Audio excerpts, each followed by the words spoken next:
Grande prazer receber todos vocês aqui na Nova Semente, uma comunidade adventista do sétimo dia, que existe exatamente para proporcionar, semana após semana, uma experiência real com Deus. Estamos felizes por você ter vindo hoje aqui. Se você está vindo pela primeira vez na Nova Semente, espero que você se sinta muito bem aqui, volte muitas vezes. E convidamos você, na saída do programa, a deixar o seu e-mail conosco. Temos uns tablets colocados ali. Processo rapidinho, você deixa o seu e-mail e assim podemos estar em contato com vocês. Aos amigos que nos assistem todas as semanas pela internet, um abraço muito especial. Se você ainda não veio na Nova Semente, o convite continua aberto, Rua Cubatão, 77, bairro do Paraíso, em São Paulo, perto da Avenida Paulista, perto de tudo, transporte, ônibus, muito fácil de chegar aqui. Venha nos conhecer, também queremos conhecer você.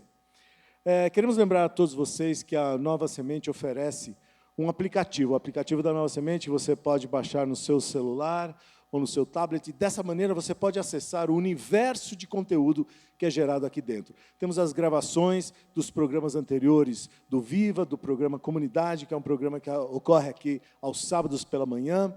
Enfim, você pode acessar tudo isso. Você pode assistir às programações ao vivo, as transmissões ao vivo da Nova Semente. Acesso à Rádio Nova Semente, transmitindo 24 horas por dia, acesso direto às redes sociais, enfim. Não deixe de ter o aplicativo da Nova Semente e estar interativos conosco. Bem, hoje eu tenho o prazer de apresentar também para vocês a próxima edição do Siga-me, o Siga-me 2016. Nós vamos passar algumas imagens para vocês verem como foi o Siga-me do ano passado. Siga-me é um fórum de apresentações e de debates, um fórum 2 dias, neste ano será realizado nos dias 23 e 24 de outubro, aqui da Nova Semente. O tema do Siga-me, e é o 3º ano que estamos realizando, é discipulado. E a temática desse ano vai ser desenvolvida em torno da oração do Pai Nosso. Então, a oração ela será dividida e cada apresentador falará sobre ela. E temos apresentadores muito especiais. O Dr.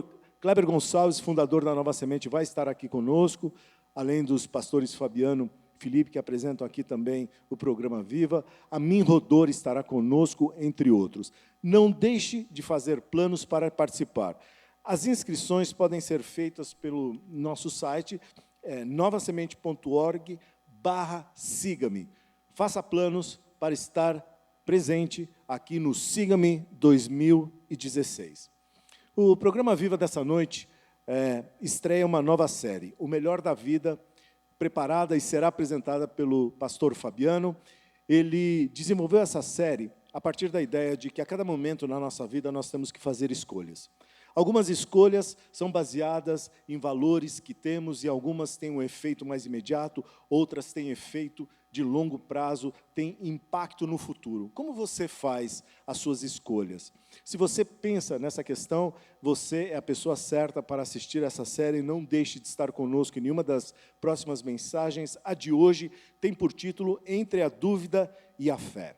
O musical da Nova Semente será com a nossa banda da Nova Semente, Everson na guitarra, Samuel Silva Maestro Samuel Silva no teclado, Arbex no baixo, Éder na bateria. Vocês estão convidados para uma sessão de smooth jazz aqui na Nova Semente, melhor musical instrumental da cidade. Se você gostaria de se conectar na nossa rede Wi-Fi, você é nosso convidado. Temos uma rede Wi-Fi que comporta todos aqui. É a rede NS Conecta e a senha é Nova Semente. Esperamos que você curta muito a nossa programação. Um grande abraço a vocês. Até a semana que vem. Você está na Nova Semente. Uma experiência real com Deus.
Vamos orar?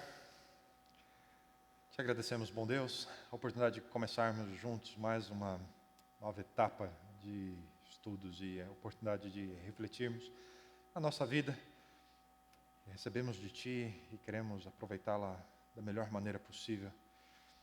E por isso nos ajuda, bom Deus, ao nos encontrarmos cada uma dessas semanas, compreendermos o Teu propósito para a nossa vida, como vivê-lo em sua plenitude. Ajuda-nos, esteja conosco nesse momento. Oramos, pedimos em nome de Jesus Cristo. Amém. Olá, tudo bem?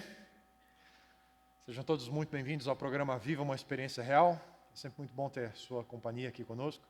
E esperamos que vocês se sintam muito bem aqui com a gente. Se hoje é a sua primeira participação no nosso auditório, eu convido você a continuar vindo nas próximas semanas para acompanhar a nossa série de mensagens que está se iniciando hoje, e também participar das nossas demais programações. Temos muitas oportunidades para compartilhar com você experiências. Programa Começos, se você quer ter uma experiência real com a Palavra de Deus, 3 horários na semana, escolha um, você é nosso convidado. Também o programa Diálogos Interativos, sábados à tarde, a oportunidade de nos enriquecermos com a experiência de outras pessoas, a oportunidade de compartilhar, uma experiência muito marcante. Também o programa Equilíbrio, quartas-feiras, à noite, a oportunidade de aprendermos e colocarmos em prática planos, projetos de vida. E a sala de oração, também às quartas-feiras à noite, a oportunidade de desenvolver maior intimidade com Deus. Aproveite, envolva-se, são apenas algumas das atividades que nós temos aqui, há muito mais. Você é sempre muito bem-vindo, nosso convidado para participar de cada uma delas. Essa é a Nova Semente. É uma comunidade adventista do sétimo dia e nós existimos para buscarmos juntos a cada semana uma experiência real com Deus. E hoje estamos dando início a uma nova série, O Melhor da Vida. E nesta série nós vamos tratar sobre como desenvolver a nossa vida espiritual, como tomarmos boas decisões para usar a vida da melhor maneira possível, encontrar nosso propósito de vida e como a intimidade com Deus, ela pode nos ajudar a experimentar uma vida mais plena e mais feliz. Porque a vida pode ser melhor e porque Deus quer que a nossa experiência seja plena de felicidade, de realização, nós precisamos buscar os elementos que nos ajudarão em nossa caminhada. E essa série vai apresentar 5 questões que, se não forem corretamente respondidas, se não encontrarmos as respostas, estaremos sempre insatisfeitos, incomodados com algo que nem ao menos sabemos o que é. Faz falta e a gente não consegue identificar. Você já teve esse tipo de experiência? Sentir que está faltando alguma coisa, que esqueceu alguma coisa e você não sabe o que é?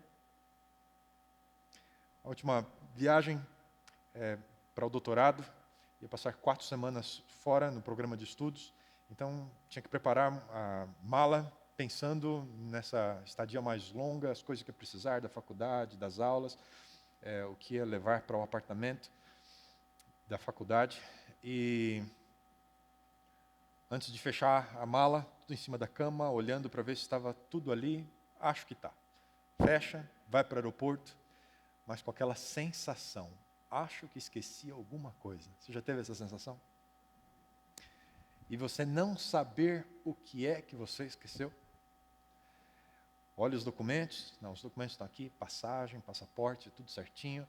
Deixa eu ver se o material que eu vou precisar para o curso está aqui, também estavam lá, os livros, os documentos, também. Bom, agora então, só se ficou alguma coisa faltando na mala, e chega no apartamento da universidade, começa a colocar as coisas no lugar, e aí quando você vai arrumar as coisas do banheiro, você olha aquela tomada e lembra que esqueceu o adaptador. Fiquei com dó dos atletas olímpicos que vieram para o Brasil, R$200 um saquinho de adaptadores no Brasil. Faz falta às vezes, né? Fiquei 1 mês sem fazer a barba, porque a tomada do meu barbeador elétrico era diferente da do banheiro lá. E quando eu voltei para casa, a Paula olhou para mim e falou: sai de trás desse negócio, tira isso aí. Esses são os prejuízos de quando você não leva ou não sabe o que está faltando e você está perdido quanto a esse assunto. Depois é que você vai perceber quais os problemas de não buscar as respostas para as perguntas certas ou se preparar para aquilo que você precisa. Uma outra viagem, nós fizemos com um grupo daqui, da Nova Semente também. Ficamos 15 dias em Israel e Egito. E nenhum de nós havia feito a viagem ainda, mas o guia brasileiro já tinha feito dezenas de viagens, ele mandou um checklist. E aí foi um outro tipo de preparo de viagem, porque já tinha tudo certinho, o que você precisava levar, tudo aquilo que você ia utilizar. E ele pediu para separar em 2 bagagens. Uma que ia ser despachada e a outra que ia no compartimento na aeronave em cima. E ela, no checklist, tudo o que você precisaria para pelo menos 3, 4 dias, caso a sua bagagem não chegasse. Impressionante como foi sábio aquele conselho, porque assim que eu cheguei no aeroporto do Cairo, na madrugada, de uma quinta para sexta-feira, e aquela sensação triste de quando a esteira para, as portas fecham e a sua bagagem não veio. E não veio até o final da viagem. 2 meses depois que eu já estava no Brasil, é que a mala chegou. Mas aquele checklist e tudo que eu de fato precisava estava na mochila e eu pude aproveitar a viagem da mesma forma. Olha como é importante a gente estar atento àquilo que é de fato essencial para a nossa vida.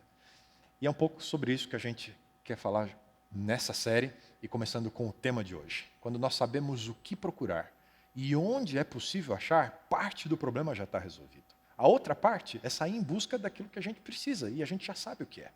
Nós não podemos simplesmente ficar esperando que as pessoas se encarreguem de resolver tudo por nós. Às vezes a gente joga uma carga pesada nas pessoas que convivem com a gente. A gente quer encontrar o nosso propósito de vida na vida das outras pessoas e achar que tudo gira em torno da gente. Você pode ter a ajuda de pessoas que estão por perto, que estão dispostas a compartilhar as experiências. Isso tudo é fundamental. Mas chega um momento em que nós precisamos, por nós mesmos, chegar a conclusões, tomar decisões e nos colocar em ação. E é isso que vai fazer diferença na vida que a gente vai ter. Para a vida ser melhor, é necessário visualizar o que ela pode ser, o que esperamos dela, o que queremos para nos sentirmos realizados. E o tema de hoje, entre a dúvida e a fé, nos desafia a pensar em uma questão primeira e que é fundamental para nós. Crer ou não crer. As decisões que tomamos nessa área da vida. Pode parecer uma questão muito simples, mas ela incomoda muita gente. E para falar a verdade, mesmo quem escolheu crer, em algum momento da sua experiência, vai se sentir em dúvida sobre a escolha que fez. Eu tenho encontrado muita gente que vive com um certo dilema com o tema da fé. Afinal de contas, todos nós cremos em alguma coisa. É verdade ou não é? O ateu crê que Deus não existe. O agnóstico crê que existe algo que não pode ser conhecido. Os religiosos creem na sua divindade. Percebe? Todos creem em algo. E muitas vezes as crenças não são compatíveis. E isso gera dúvida. Eu conheço muitos ateus que não creem no Deus apresentado pelos cristãos e pelas igrejas. Mas são surpreendidos com algumas descrições ou explicações a respeito de Deus que encontramos na Bíblia. Hoje mesmo, um casal veio me agradecer a participação na cerimônia de casamento deles. Eles disseram: pastor, algumas coisas que você falou a respeito de Deus e do plano de Deus, meus convidados que não creem em nada, disseram: gostei muito do que aquele pastor falou sobre Deus. Percebe? Um outro exemplo, esses dias mesmo, ouvi alguém dizendo: esse tipo de Deus eu seria capaz de crer. A situação, dando um exemplo a vocês, apresentando um tema que a gente encontra nas páginas da Bíblia de forma muito clara. Deus seria capaz, e Ele vai salvar, inclusive pessoas que são de outras religiões que não o cristianismo. Isso é um assunto que está na Bíblia. É um exemplo que eu posso dar a você. Porque Deus, a salvação de Deus, transcende questões culturais e étnicas. Jesus morre por todas as pessoas e Ele sabe fazer esse tipo de leitura e oferecer a salvação. E as pessoas, quando olham ou ouvem esse tipo de mensagem, que às vezes não é apresentado por uma igreja, que tem uma mensagem um pouco mais exclusivista, não, se não for do meu jeito ou da minha religião, se não fizer parte da minha igreja, não se salva. Isso choca as pessoas e traz dúvidas. Como é possível um Deus que só salva quem é da igreja A E se a igreja certa for a igreja Z, que ninguém conhece, só meia dúzia, só salva meia dúzia? Né? Então, são questões como essas que despertam as dúvidas nas pessoas, apesar de todo mundo ter suas crenças, e mesmo aqueles que decidem não crer na existência de Deus. Pensando nisso, a coisa mais normal do mundo é ter dúvidas e buscar respostas. Esses dias eu estava assistindo um vídeo, gosto muito do professor Leandro Carnal, e ele estava passando um tema numa entrevista com diversos alunos. Um dos alunos disse: professor, eu admiro muito Paulo, o autor bíblico, e ele fala a respeito de ter aprendido a se contentar em qualquer situação. Essas lições de contentamento, como é que se alcança isso? E eles começam aquela discussão filosófica, e o professor Karnal responde: eu admiro muito Paulo também. Paulo tem uma coisa que eu não tenho. Ele consegue estar contente em toda e qualquer situação, mesmo nas situações tão difíceis da vida, porque ele tem um encontro com Deus e o seu propósito de vida vem dessa fé que ele tem. E eu achei interessante as palavras do professor. Eu invejo Paulo, gostaria de ter tido a experiência que Paulo teve ou de ter a fé que Paulo tem, e infelizmente eu não tenho. Seria a melhor coisa que me aconteceria na vida. Interessante. Percebe o quanto essa pergunta é importante? Entre a dúvida e a fé é um tema a ser resolvido para que a vida possa ser melhor, para que os fantasmas nos deixem e a gente possa viver plenamente. Como lidar com o tema da fé quando tenho tantas dúvidas? Para muitas pessoas, dúvida é o contrário de fé. As duas coisas não combinam. Muitos pensam assim: se eu tenho dúvida, então eu não tenho fé. Isso não é verdade. O contrário de fé não é dúvida, e sim incredulidade. Existe uma importante diferença entre as duas coisas. A palavra dúvida vem do latim, dubitare, e significa basicamente hesitar, oscilar entre duas ou mais opções. Qual eu escolho? Preciso saber bem antes de fazer a minha escolha. Já do ponto de vista espiritual, a incredulidade é a recusa voluntária em acreditar, ou a decisão intencional de desobedecer à vontade de Deus. Não me importo com o que Deus diz. Ter dúvidas, incertezas, inseguranças é um processo normal, faz parte da experiência humana. O que precisamos compreender é como superar a dúvida e irmos em direção à fé. E o primeiro passo para isso é entendermos as nossas próprias dúvidas. De que eu não estou certo? Quais são as minhas reais preocupações? O que é que me abala ou me traz insegurança e me impede de crer? De que eu tenho medo? Quais as frustrações que eu carrego comigo? Esse balanço honesto e direto é essencial para começar a jornada da dúvida para a fé, em busca de uma vida melhor. Certa vez Jesus confronta os seus discípulos com a seguinte pergunta. Ele lhes disse: por que vocês estão perturbados? Por que se levantam dúvidas no coração de vocês?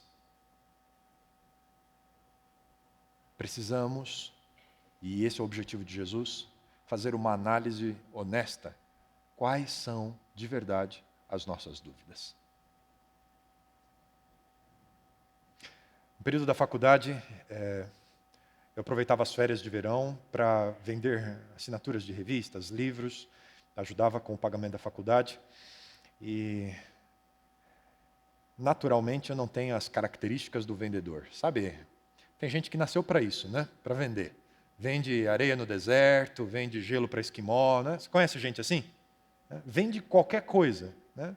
Vende carro ruim passando por carro bom, né? É incrível a capacidade, a lábia que algumas pessoas têm.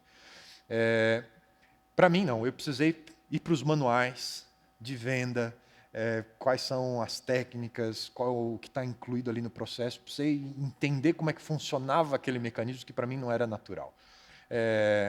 Ainda mais porque a gente não sai na rua e todo mundo que a gente encontra é gente que está querendo comprar o que você quer vender, né? Poucos são os clientes igual a minha avó. Minha avó tinha 3, 4 coleções de enciclopédia. Todo vendedor que passava na casa dela deixava alguma coisa. Ela não conseguia dizer não para ninguém. Ela tinha coleção de edredom no quarto. Ela tinha presente de casamento estocado. Era uma coisa incrível, né? A maioria das pessoas não é assim. E, normalmente, quando alguém não quer comprar o que você está vendendo, Dificilmente as pessoas dizem assim, olha, não fui com a tua cara, não gostei do que você está oferecendo, eu não estou com a menor vontade de comprar o que você está me oferecendo. As pessoas não falam isso, né? Então elas ficam naquele outro jeito, não, eu estou com pouco dinheiro, esse mês eu estou apertado, né?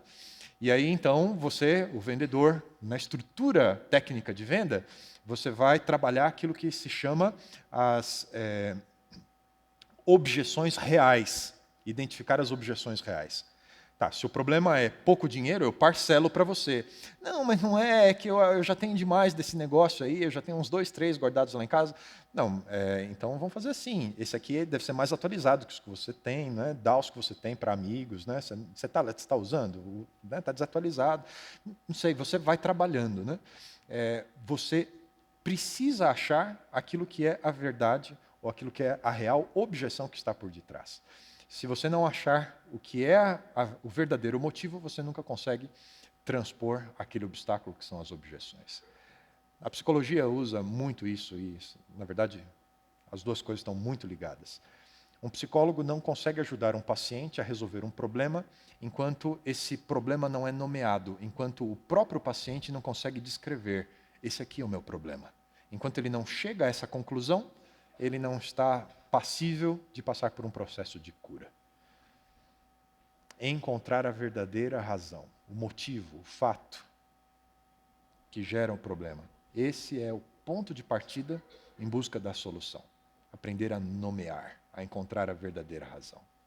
E hoje eu queria apresentar a vocês como é que podemos compreender o processo da dúvida e como desenvolver fé, como passar da dúvida para a fé.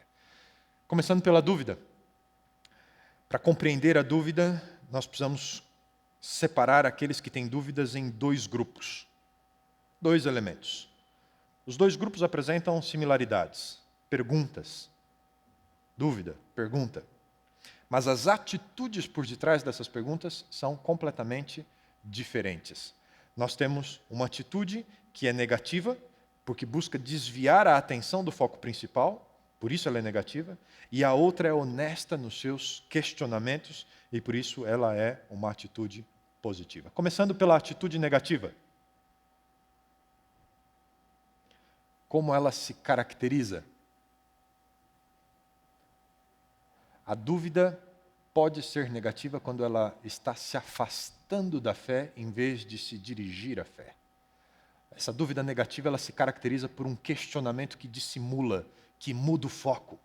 Num primeiro momento aparenta algo genuíno, a pergunta, o questionamento, mas quanto mais se dá espaço para esse tipo de dúvida, mais desfocada ela se torna. Em vez dela se dirigir ao centro, ela se dirige à periferia e tenta transformar questionamentos secundários, que não são o ponto exato, para que eles pareçam centrais. E a dúvida apenas pela dúvida, ou a dúvida como um fim em si mesma, nunca leva a lugar nenhum. Não há desejo de aprender, não há o desejo de descobrir ou de buscar certezas. A intenção se torna cada vez mais provar o que já está no coração, as próprias opiniões, em algumas situações até defender as suas razões, essa ética situacionista. Com esse tipo de atitude negativa, poucas vezes se resolve uma questão real. Ela nunca aponta o verdadeiro problema. E é um conselho na Bíblia que eu achei muito interessante e traz muito esse ponto para nós. Paulo escreve: vocês serão felizes se o seu comportamento e a sua fé forem coerentes. Mas, se não estão seguros, se percebem que estão agindo de modo incoerente com o que creem, às vezes tentando impor sua opinião ou apenas agradar, vocês estão errados.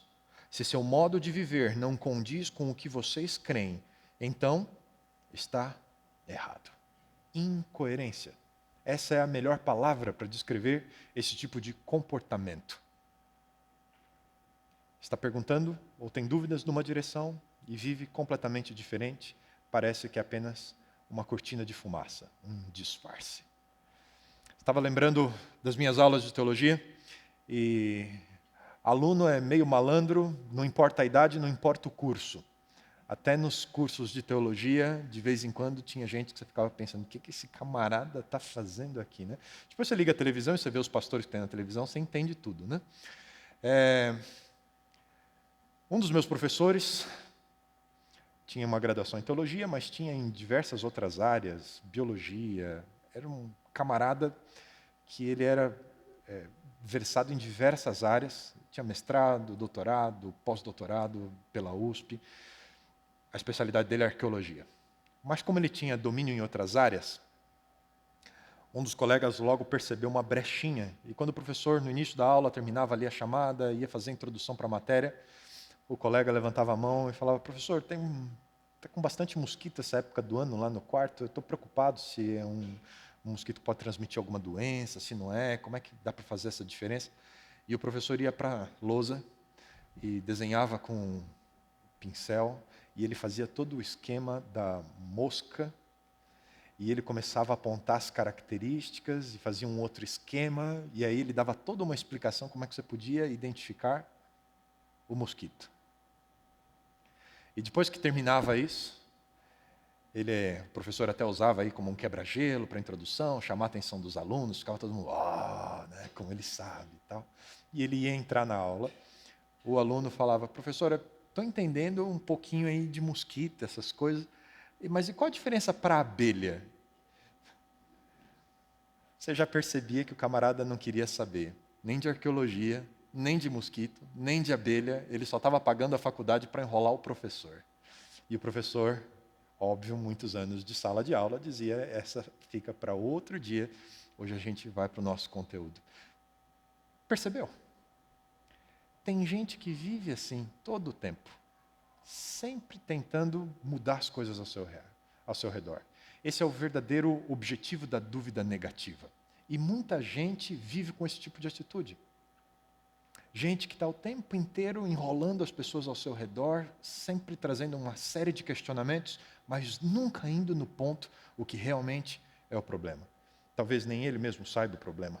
Nós encontramos uma outra história na Bíblia que ilustra muito bem isso. É o encontro de Jesus com uma mulher. Ele está de passagem pelo território da Samaria, e numa das cidades, junto ao poço, calor, sol a pino, meio-dia, uma mulher junto ao poço. Jesus para ali, eles começam uma conversa muito interessante. A mulher tem uma série de problemas afetivos, desilusões amorosas, provavelmente um problema com Deus. Ela não tinha bons relacionamentos com as pessoas da cidade. O horário que ela estava no poço não era o horário que normalmente as mulheres estavam ali. Ela já fazia isso para evitar as outras pessoas. Uma pessoa com sérias dificuldades, e Jesus tenta ajudá-la, tenta ir ao ponto. E quando Jesus conversa sobre a sua solidão, sobre as suas desilusões, falando dos seus casamentos fracassados, aquela mulher, estou vendo que você é profeta. Um engraçadinho que fica adivinhando a vida dos outros. Não quero falar do que está aqui dentro. Vamos mudar de assunto. E ela propõe um assunto. Os samaritanos dizem que a adoração a Deus deve ser feita nesse monte, Gerizim. Os judeus dizem que é naquele outro monte, lá em Israel. Afinal de contas, já que o senhor é profeta, sabe tudo da vida de todo mundo, resolve essa. Qual dos dois lugares? Você vê, é uma pergunta para desconversar. E Jesus tenta ajudar e ir ao coração daquela mulher.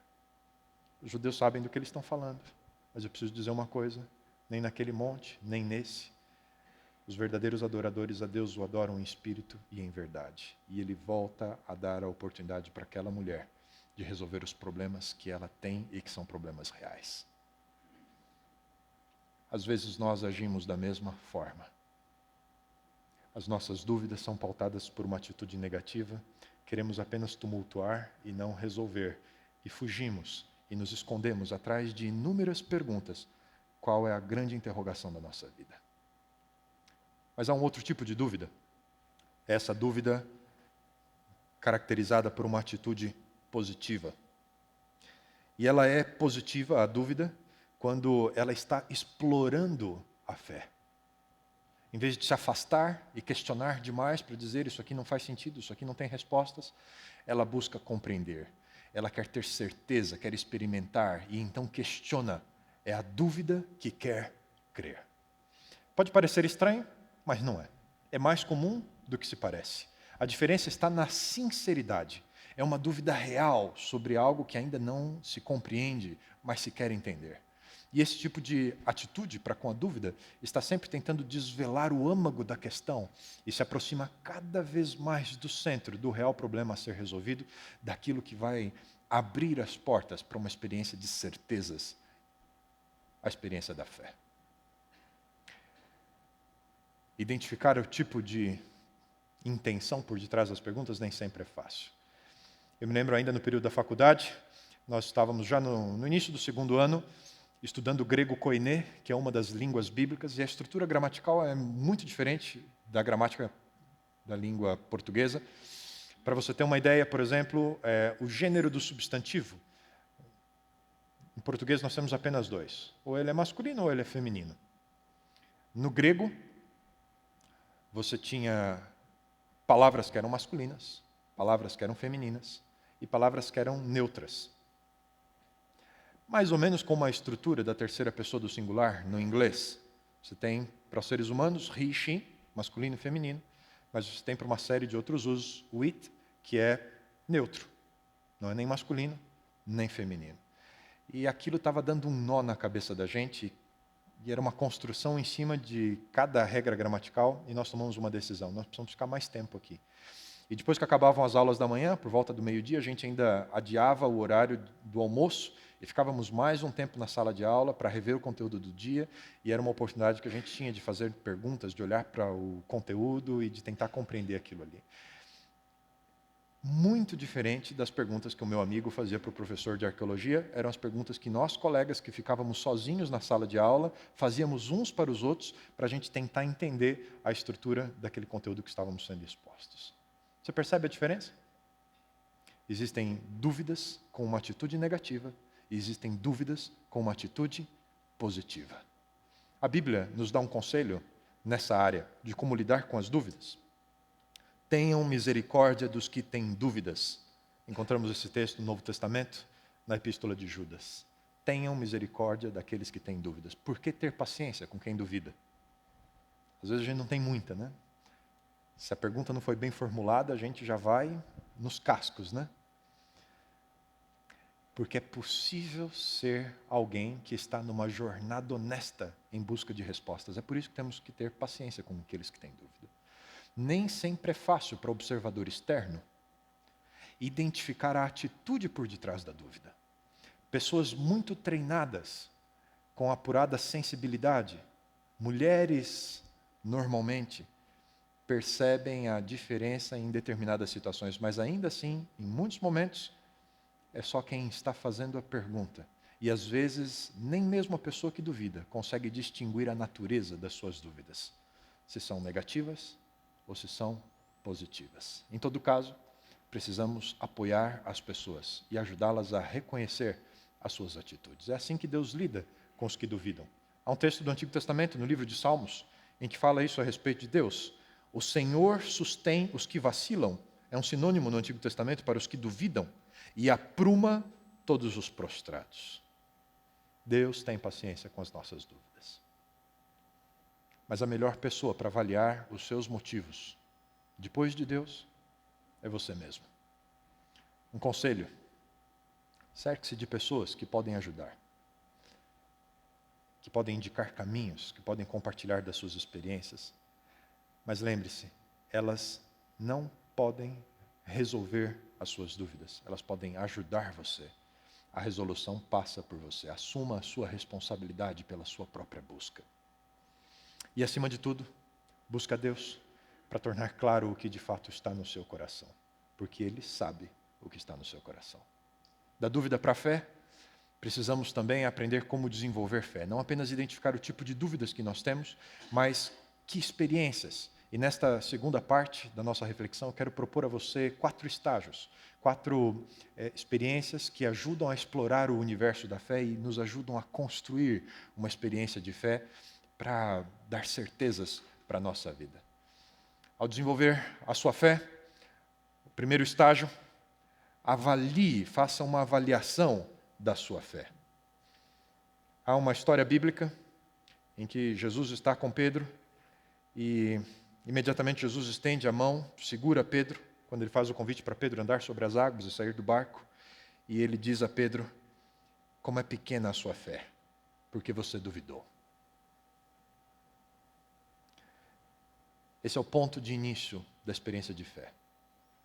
É fazer uma avaliação. Qual o tamanho da sua fé? No que você já crê. O que sustenta você. Qual o tamanho da sua fé? Porque se a gente não faz essa avaliação de forma correta, a gente acaba assumindo ou nos colocando em situações que vão exigir fé, e uma fé que a gente ainda não tem. Fé é muito diferente de audácia. Tem gente que é corajoso, e não necessariamente alguém de fé. Por exemplo, você acha que Jesus era uma pessoa de fé? Era alguém que confiava no Pai? E você encontra no deserto da tentação, Satanás conversando com Jesus e diz: olha, está escrito na palavra que Deus vai mandar, vai dar ordens aos anjos para que não deixem você tropeçar, vai cuidar de você. Então, se isso está escrito, se atira aqui do penhasco, que Deus vai salvar você. Fé ou uma coragem desajuizada? Audácia. Jesus disse: não tentarás o Senhor teu Deus em vão. Não é para isso que eu fui chamado. Nós precisamos sempre começar por essa avaliação. O quanto eu tenho de fé. Senão a gente se coloca em situações em que vão nos causar frustração, porque a gente não está preparado para enfrentá-las. Não sei se você já passou por um momento que você se arrependeu de ter estado naquele lugar. Já? Eu tinha 21 anos, mais ou menos, um pouquinho antes de ir para a faculdade, e nos meus primeiros trabalhos eu trabalhava para uma indústria de equipamentos de esporte e de aventura. Só um detalhe, eu estava todo feliz com aquele universo novo, com o meu porte atlético de solteiro. 72 quilos, com quase 1,90 de altura, você tem ideia de qual era o meu porte físico, né? Fartão, bombado, né? Parecia a vareta, desse tamanho. Não, agora eu sou do universo dos esportes radicais, né? E você vai fazendo amigos dessa área, gente que tinha empresa de esporte de aventura, a prática, eu fornecia equipamentos. Meu quarto lá em casa estava cheio de mochila, roupa especial, que seca, que não sei o que e tal, e esporte mesmo, nada. E encontrei numa feira de esporte de aventura aqui no Parque do Ibirapuera, numa exposição, a minha empresa estava lá, e eu encontrei os amigos que costumeiramente praticavam os esportes de aventura, que eu nem passava perto. E eles falavam: que bom que você está aqui hoje, a gente montou uma torre de bungee jump, você vai saltar hoje.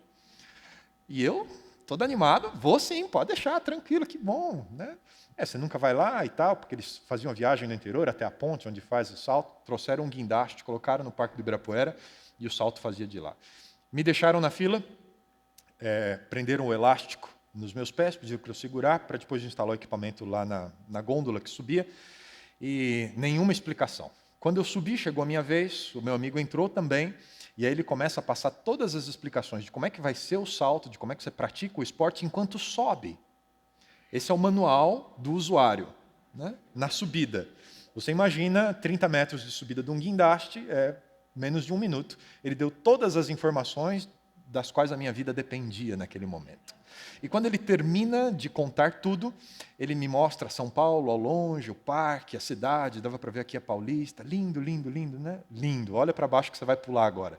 Não, mas como assim? Repete tudo aquilo que você falou. Não, eu já te falei tudo, né? Você não vai fazer feio aqui em cima, o pessoal está lá embaixo, esperando na fila, tem a vez dos outros. Vamos saltar, tá? Eu não empurro você, você joga a corda aí para baixo agora e pula, né? Mas como assim pula, né?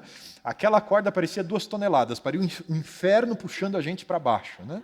E eu segurando com todas as minhas forças, aqueles meus muitos músculos, na gôndola, dizendo: o que eu faço? O que eu faço? Não faz nada, só solta. Ele falou, assim. Quando eu passei, eu falei, me arrependi. Tentei voltar para trás, mas já era tarde demais. Os 2 toneladas que estavam presos no meu pé desapareceram, parecia que eu pesava 2 toneladas e estava indo direto para o chão. É coragem demais. Nunca mais subi num negócio daquele. Mal e mal vou no tobogã quando é baixinho. Esse é o primeiro estágio também na vida de fé. Você precisa saber para o que você está pronto. Não se coloque em situações que vão exigir demais de você e vão trazer a você frustração e talvez aumentar mais as suas dúvidas. Outro aspecto fundamental para desenvolver a fé, além da avaliação, é assuma o risco. De novo, Jesus e os discípulos, e o texto bíblico nos diz, quando Jesus acabou de falar, ele se dirige a Simão e diz, vá às águas profundas, lança a rede, e Simão responde, Senhor, nós pescamos a noite inteira, não pegamos nenhum peixinho, mas se o Senhor está mandando, eu vou lançar a rede. Dito e feito, eles pegaram tantos peixes que faltou pouco para arrebentar a rede e foi preciso pedir ajuda aos companheiros do outro barco. E ainda assim, os 2 barcos ficaram tão abarrotados de peixe que quase afundaram. Que milagre fantástico! Um pescador experiente, pescando do jeito certo, porque Jesus manda ele jogar a rede do lado errado, não o lado que um pescador jogaria. No horário errado, eles pescaram durante a noite, já era dia, não era mais hora de pescaria. Os peixes podiam identificar a rede e não vinha peixe nenhum. Esse é um momento e uma daquelas experiências de fé. Além de avaliar o seu nível, o seu estágio na fé, você precisa começar a abraçar riscos para desenvolver a fé. Com uma diferença. Pedro olha para Jesus e disse, eu vou arriscar. Eu vou dar uma chance para a fé. Mas eu estou fazendo isso sob a tua palavra. É porque o Senhor mandou. Jogar a rede. Deus sempre nos oferece algo que vai nos ajudar a tomar decisões e dar o passo da fé. A gente não toma uma decisão no vazio ou na nossa própria arrogância. Você não cresce em fé fazendo aquilo que você acha que você tem que fazer. Mas é a partir de um relacionamento com Deus, compreendendo qual é o plano dele, o que ele pede de você. É aí que tomamos o risco da fé. Uma das histórias que me marcou muito, que eu li, sobre um soldado cristão na Segunda Guerra Mundial. Ele era alemão e foi convocado para servir no exército alemão. E por ser cristão e por levar a sério e ter como princípio pessoal o mandamento não matarás, a vida humana é preciosa, ninguém tem o direito de tirar a vida um do outro. Ele decidiu que apesar de estar ali na batalha, ele não queria tirar a vida de ninguém durante a guerra. Solicitou aos superiores para que ele ficasse como um socorrista, ajudar os feridos em batalha, mas os planos do exército alemão eram maiores do que isso e disse, não, você precisa ir para a frente de batalha. E pela experiência anterior que ele tinha, foi colocado na tropa de engenharia. Ele chegava antes das demais tropas e preparava pontes e caminhos para que o exército alemão pudesse atacar e invadir as cidades. E numa frente de batalha, como o primeiro a chegar, certamente ia enfrentar dificuldades, e ele pensou, pode ser que em algum momento, até para preservar a minha vida, eu ceda à tentação e use a arma e tire a vida de alguém, e eu não quero passar por essa experiência. E ele tomou uma decisão, em cima daquilo que é a orientação de Deus, para não matar. Ele jogou fora o revólver no rio, sem que ninguém visse, e ele carregava no coldre uma pistola feita de madeira, apenas o cabo aqui em cima. Durante todos os anos em que ele serviu no exército alemão, ele nunca esteve armado. Arriscou. Confiou. Dependeu de Deus. E essa experiência o tornou uma pessoa mais forte. Mas ele arriscou em cima daquilo que Deus pedia. Essa história é muito interessante. Há uma história semelhante. Só para fazer uma janelinha, Mel Gibson terminou de filmar a respeito de uma história de um soldado americano, também na Segunda Guerra Mundial, também cristão, que decide não usar armas. Nesse segundo semestre vai estar disponível o lançamento desse filme. E são histórias que mexem com a gente. Como pessoas tomam decisões tão limites, aprenderam a arriscar e a se colocar no terreno da fé. Avalie a sua fé e arrisque, se coloque em situações em que ela precisa ser provada, mas é em cima daquilo que Deus diz. Um terceiro aspecto, uma terceira experiência para desenvolver a fé. Busque uma experiência maior. Além de avaliar, além de assumir riscos, é estar sempre dando um passo além, sempre buscando crescer na experiência ao lado de Deus, crescer na compreensão da fé e das coisas espirituais. Paulo deixou um conselho a um líder da igreja cristã do início do século, do primeiro século. As seguintes palavras: combate o bom combate da fé. Combate o bom combate da fé. Conquista a vida eterna para a qual foste chamado. Paulo escreve esse conselho a Tiago. É como se ele estivesse dizendo: Tiago, olha, você é uma pessoa especial, já é um líder religioso, tomou uma série de decisões, muita coisa aconteceu na sua vida, mas não se acomode. Não ache que aquilo que você já tem com Deus é suficiente. A vida é muito mais complexa do que isso. Busque coisas novas, busque experiências maiores, busque crescer no seu relacionamento com Deus. Combate o bom combate da fé. Vá em busca de maiores experiências. Olhe para frente e projete um grande objetivo. Viva por ele, corra atrás dele. Na segunda vez que Paulo escreve a Timóteo, ele conta da sua própria experiência. E ele usa as mesmas palavras. Timóteo, eu combati o bom combate. Terminei a corrida, guardei a fé. E agora já está reservada para mim a coroa da justiça, e o Senhor, o justo juiz, vai me dar naquele dia. E não somente a mim, mas também a todos os que amam a sua vinda. Deus vai saber recompensar a nossa fé. Quando olharmos e buscarmos grandes visões para a nossa vida, Deus vai saber recompensar as batalhas de fé que a gente enfrenta. Uma das histórias que eu conheci recentemente, em maiores detalhes, William Carey era um sapateiro britânico, morava em Londres e participava de conselhos cristãos que tinham preocupação de compartilhar o evangelho em outros lugares do mundo. E um dia ele aceita um convite para deixar toda a vida estruturada que ele tinha em Londres e ir como um missionário de sustento próprio. Ele era sapateiro e ia levar essa profissão para a Índia. E lá ele ia manter, sustentar a sua família e criar oportunidades para compartilhar a fé em Jesus Cristo com as pessoas daquele país. E a história é uma história muito longa. Por 10 anos, praticamente, ele não tem nenhum resultado do seu trabalho. Ele chega a duvidar se ele era de fato um missionário, porque poucas vezes ele conseguiu compartilhar da sua fé, além de proibido, as pessoas não tinham muito interesse. E ele não havia visto nenhuma transformação, ou nenhuma mudança, ou nenhum indiano compreender quem era Jesus Cristo e também ter uma experiência de fé como a que William tinha. Mas ele tinha um lema. O lema dele era o seguinte: espere grandes coisas de Deus, tente grandes coisas por Deus. Durante esses 10 anos, aquilo que ele descobriu, a sua maior vocação, ele tinha facilidade para línguas, e ele foi um dos grandes tradutores do inglês para uma das línguas da Índia, e ele traduz o texto bíblico, é uma obra praticamente da sua vida.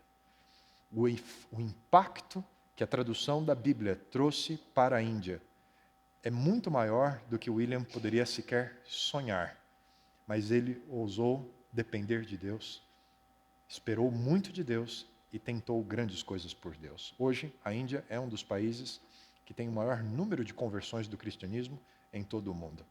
Coisa impensável no século XIX, quando William Carey se transferiu para lá, morreu lá, nunca mais saiu de lá.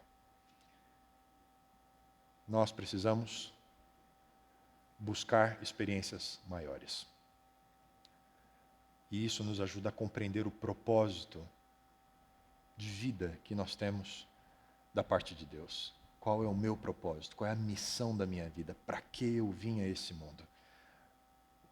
O que é as minhas qualidades, as minhas habilidades, a pessoa que eu sou, contribui no grande plano de Deus. Quando buscamos crescer na fé, nós descobrimos a nossa vocação ao sermos usados por Deus, e isso ajuda a fechar esse ciclo da dúvida para a fé. Finalmente, um último aspecto que eu queria compartilhar com vocês a respeito de como desenvolver fé. Espere em Deus. Avalie a sua fé, assuma riscos, busque grandes coisas, mas aprenda a esperar em Deus. Há uma outra história da Bíblia. Jesus está voltando de viagem na região nordeste de Israel, na região da Galileia, e ele atravessa o lago de barco. Quando ele chega na praia, uma multidão já esperava por Jesus, por causa dos seus ensinos, da cura, os doentes eram trazidos, e uma multidão enorme se juntou ao redor de Jesus. Ele busca abrigo numa casa que tem próximo ali, e as pessoas impedem todo o acesso à casa. E num determinado momento a história é interrompida naquela manhã de trabalho de Jesus. O texto bíblico coloca nas seguintes palavras: logo alguns homens trouxeram uma esteira, um rapaz paralítico, e quando Jesus viu a fé que eles tinham, disse ao rapaz doente: anime-se, filho, porque eu já perdoei os seus pecados. Não sei se você consegue imaginar a cena, mas aqueles amigos percebem a impossibilidade de abrir caminho na multidão e chegar até Jesus, mas eles têm uma firme convicção de que Jesus pode fazer algo pelo amigo paralítico. E eles vencem a multidão, vencem o telhado e conseguem baixar o leito do rapaz na antessala onde Jesus estava.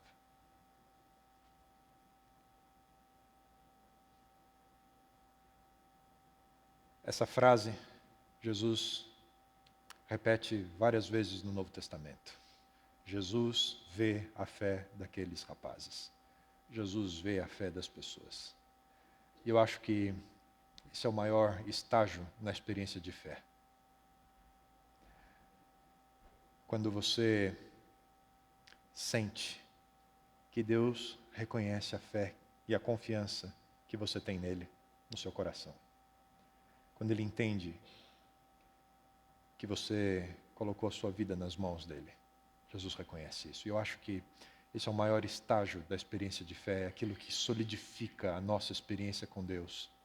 Eu estou aqui, assumindo riscos, fazendo planos, e tudo o que mais me importa é não passar despercebido nos teus olhos.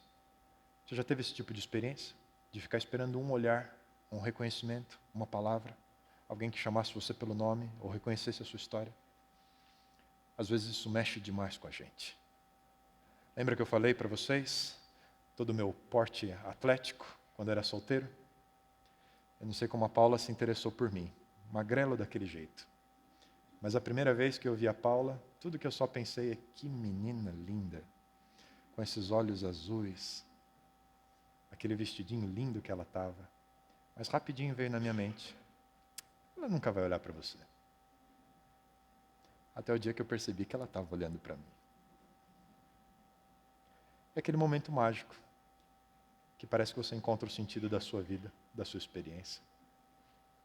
E quando a gente fala de relacionamentos, o relacionamento de Deus através da fé é o mesmo tipo de relacionamento. Quando você sente que Deus olha para você e reconhece o seu valor, sabe quem você é. É aquele momento de experiência de fé, quando tudo o que nós queremos é apenas que Deus olhe para nós. Saber que Ele se importa. Saber que Ele sabe a nossa história e quem nós somos. Assim como Jesus viu os amigos do paralítico, tantas outras pessoas ao longo da história. Ele vê a mim e a você, e Ele sabe reconhecer. Mesmo quando as dúvidas pairam sobre nós, Ele identifica a fé. Para viver o melhor da vida, não podemos estar em dúvida a vida inteira. Caso contrário, a gente corre o risco de viver frustrado, sempre imaginando que poderíamos ter vivido outra vida. E se eu tivesse feito aquela escolha? Tivesse tomado aquele caminho? Se eu tivesse descoberto tal coisa antes? Que vida eu teria vivido?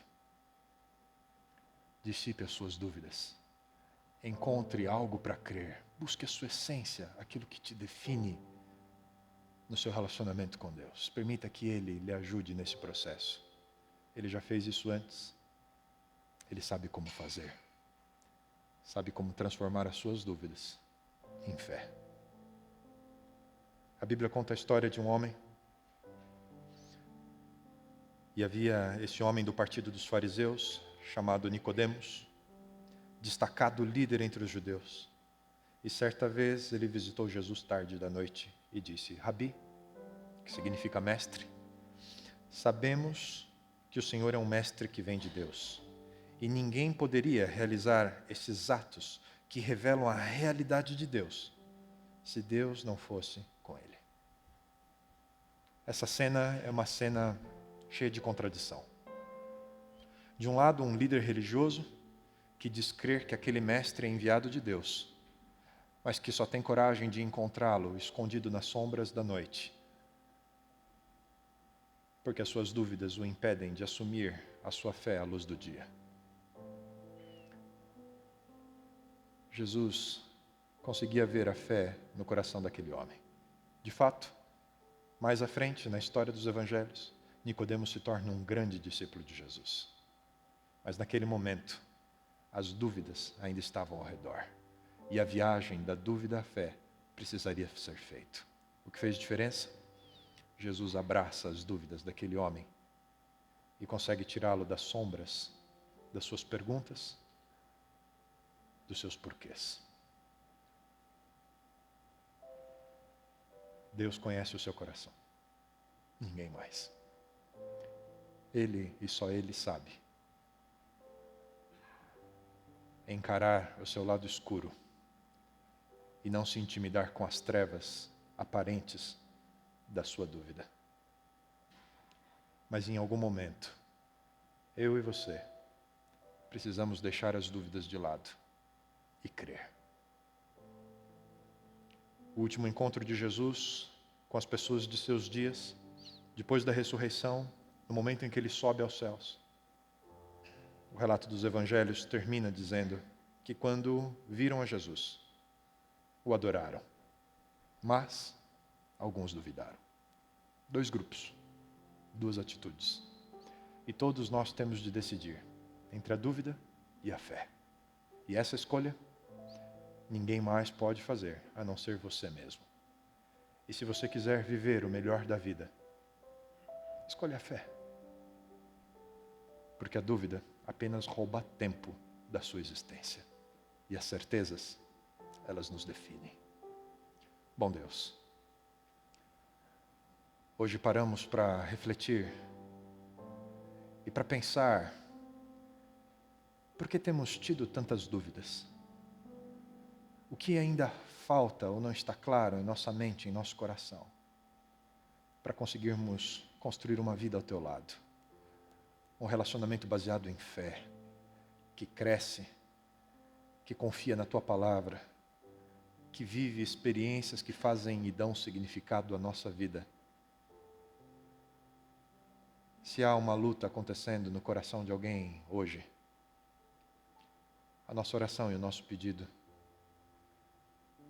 nos leva a essa vida, que é a vida sonhada no teu coração, e nos ajuda a deixarmos para trás os questionamentos que apenas roubam a nossa energia e a